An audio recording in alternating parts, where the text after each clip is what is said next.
कोरेगाव तालुक्यात बुधवारपासून महसूल सेवा पंधरवडा. गांधी जयंतीपर्यंत विविध समस्या सोडवण्यावर राहणार भर. जनतेला प्रत्यक्ष लाभ देण्याचे प्रयत्न.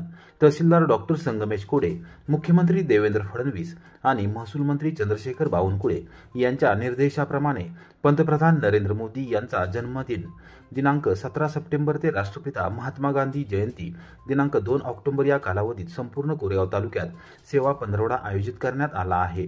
त्या अनुषंगाने जिल्हाधिकारी संतोष पाटील यांच्या मार्गदर्शनाखाली तालुक्यात विविध उपक्रम राबविण्यात येणार आहेत, अशी माहिती तहसीलदार डॉक्टर संगमेश कोडे यांनी सोमवारी दुपारी 4 वाजता दिली.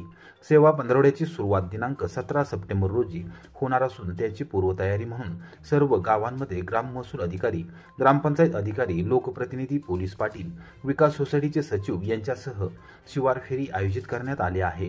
भूमी अभिलेख विभागाकडूनही वादग्रस्त रस्त्यांचे सीमांकन करून सर्व रस्ते नकाशात दर्शवून अभिलेखात त्यांची नोंद घेण्यात येणार आहे. याबाबत स्थानिक स्तरावर सर्व लोकप्रतिनिधी व शेतकरी यांनी पुढाकार घ्यावा असे आवाहन केले आहे. शिवार फेरी दरम्यान विविध रस्त्यांची पाहणी केली जाणार आहे. सोबतच ई पीक पाहणी व ॲग्रिस्टॅग नोंदणी केली जाणार आहे, असे डॉक्टर कोडे यांनी सांगितले. दुसऱ्या टप्प्यात तारीख 22 ते 30 सप्टेंबर दरम्यान सर्वांसाठी घरे योजनेअंतर्गत ग्रामविकास विभागाने सर्वेक्षण करून अंतिम केलेल्या व नियमाप्रमाणे देय असलेल्या व्यक्तींना जागेचे पट्टे दिले जाणार असून संबंधितांचे अतिक्रमण नियमानुकूल केले जाणार आहेत. याचा लाभ अनेक बेघर लोकांना होणार आहे. महसूल, ग्रामविकास, कृषी, भूमी अभिलेख, पोलीस विभाग व इतर कार्यालयांच्या सहकार्याने मोहीम यशस्वी करणार असल्याचे तहसीलदार डॉक्टर कोडे यांनी स्पष्ट केले. माढा लोकसभा मतदारसंघातील 21 गावांना डिसेंबर 2026 पर्यंत मिळणार मोबाईल कनेक्टिव्हिटी. सातारा जिल्ह्यातील 4 गावांचा समावेश. माढा लोकसभा मतदारसंघात असलेल्या सोलापूर आणि सातारा जिल्ह्यातील ग्रामीण भागातील, विशेष करून डोंगराळ आणि दुर्गम भागात असलेल्या गावांमध्ये मोबाईल नेटवर्क समस्या मोठी होती. ही बाब लक्षात घेऊन केंद्रीय दूरसंचार मंत्री ज्योतिरादित्य शिंदे यांनी या संदर्भात कार्यवाही केली जात असल्याचे सांगून डिसेंबर 2026 अखेर या गावांना मोबाईल कनेक्टिव्हिटी देण्याचा शब्द दिला आहे. या संदर्भात खासदार धैर्यशील मोहिते पाटील यांनी मंगळवारी दुपारी 2:45 वाजता समाज माध्यमांवर माहिती दिली आहे. मतदारसंघातील ग्रामीण जनतेच्या समस्यांचे निराकरण करण्यासाठी नवी दिल्ली येथे केंद्रीय दूरसंचार मंत्री ज्योतिरादित्य शिंदे यांची नुकतीच भेट घेतली होती. या भेटीत ग्रामीण भागात तातडीने मोबाईल नेटवर्क उपलब्ध करून देण्याची मागणी केली होती. येथील परिस्थिती निदर्शनास आणून दिली होती. या मागणीला सकारात्मक प्रतिसाद देत मंत्री ज्योतिरादित्य शिंदे यांनी तातडीने भारत संचार निगम लिमिटेडकडून सर्वेक्षण करून घेतले होते. नेटवर्क सुविधा नसल्याचे निदर्शनास आल्यानंतर सोलापूर जिल्ह्यातील 17 गावे आणि सातारा जिल्ह्यातील मान तालुक्यातील 4 गावे अशा एकूण 21 गावांचा डिजिटल भारत निधी अंतर्गत 4G सॅच्युरेशन स्कीममध्ये समावेश करण्याचा निर्णय त्यांनी घेतला आहे. त्याद्वारे या योजनेनुसार डिसेंबर 2026 पर्यंत सर्व गावांना मोबाईल कनेक्टिव्हिटी प्रदान केली जाणार आहे. सोलापूर जिल्ह्यातील 17 गावे असून सातारा जिल्ह्यातील शंभूखेड, इंचबाव, खडकी आणि हवलदारवाडी गावांचा समावेश आहे. या निर्णयामुळे ग्रामीण भागात शिक्षण, व्यवसाय, आरोग्य व दैनंदिन संवादासाठी आवश्यक डिजिटल सुविधा उपलब्ध होणार आहेत. मंत्री शिंदे यांनी दाखवलेल्या तत्परतेबद्दल खासदार मोहिते पाटील यांनी त्यांचे आभार मानले आहेत. कत्तलखान्याकडे जनावरे घेऊन जाणारा ट्रक वडूज पोलिसांनी मायनी येथे पकडला. 7,80,000 रुपयांचा मुद्देमाल जप्त करत दोघांना केली अटक. वडूज पोलीस ठाण्याच्या अंकित असलेल्या मायनी पोलीस दूरक्षेत्राच्या कर्मचाऱ्यांनी सोमवारी रात्री 11:30 वाजता बेकायदेशीररित्या जनावरे वाहतूक करणाऱ्या ट्रकवर कारवाई केली. या प्रकरणी 2 जणांना अटक करण्यात आली असून 7,80,000 रुपयांचा मुद्देमाल जप्त करण्यात आला आहे.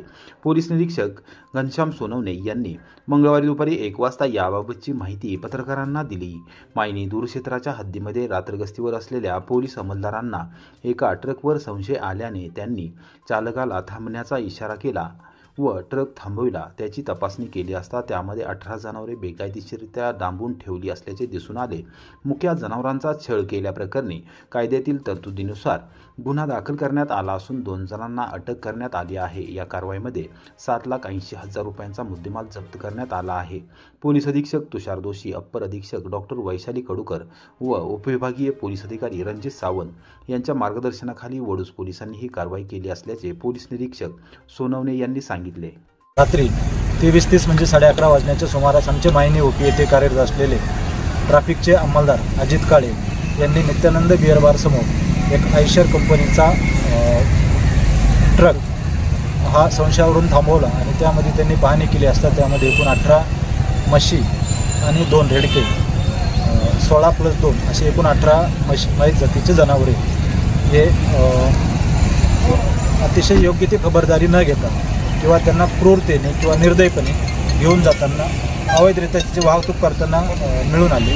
त्या अनुषंगाने त्यांनी दिलेल्या फिर्यादीवरून आज आम्ही गुन्हा नोंद करून तसंच नमूद गुन्ह्यात आरोपींना तपासकामी ताब्यात घेतलेला आहे, नोटीस दिलेली आहे आणि वैद्यकीय अधिकारी यांच्याकडून सदर नमूद जनावरांची तपासणी करून त्यांना पुढील गोशाळेमध्ये सुरक्षितरित्या पाठवून मान्य न्यायालयाच्या आदेशाने मूळ मालकाची ताब्यात घेण्याची कार्यवाही करण्यात येणार आहे. सदरची खतारा जिल्ह्याचे पोलीस अधीक्षक Tushar Joshi sir, additional SP Vaishali Kadukar madam, DYSP Ranjit Sawant sir यांच्या मार्गदर्शनात आमच्या टीमने केलेली आहे. भाड्याने घेतलेला ट्रॅक्टर आणि पोकलॅन विकले. फलटण शहर पोलिसांकडून आंतरराज्य टोळीला अटक. तामिळनाडू राज्यातून जप्त केली चोरीतील वाहने. शेतकऱ्यांकडून भाड्याने घेतलेला ट्रॅक्टर आणि पोकलॅन परस्पर विकून फसवणूक करणाऱ्या आंतरराज्य टोळीला जेरबंद करण्यात फलटण शहर पोलिसांच्या गुन्हे शोध पथकाला मोठे यश आले आहे. या कारवाईत पोलिसांनी 2 आरोपींना अटक केली असून त्यांच्याकडून 2 ट्रॅक्टर आणि 1 पोकलॅन असा एकूण 65 लाख रुपयांचा मुद्देमाल जप्त करण्यात आला आहे. वरिष्ठ शहर पोलीस निरीक्षक हेमंत कुमार शहा यांनी मंगळवारी दुपारी 1 वाजता याबाबत माहिती दिली. शेतकरी विनोद संपत माने यांनी त्यांचा मेहुणा मोहम्मद हुसेन याने भाड्याने घेतलेला ट्रॅक्टर व पोकलॅन परत न देता फसवणूक केल्याची तक्रार दाखल केली होती. त्यानुसार गुन्हे शोध पथकाने तपास सुरू करून आरोपी मोहम्मद हुसेन याला नवी मुंबई येथून ताब्यात घेतले.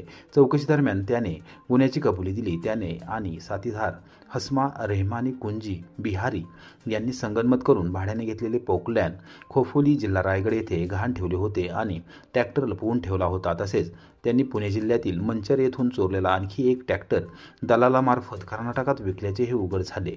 या माहितीच्या आधारे पोलिसांनी दुसरा आरोपी हस्मा रेहमानी बिहारी कुंजी वय 64 याला मंचर तालुका जुन्नर येथून अटक केली.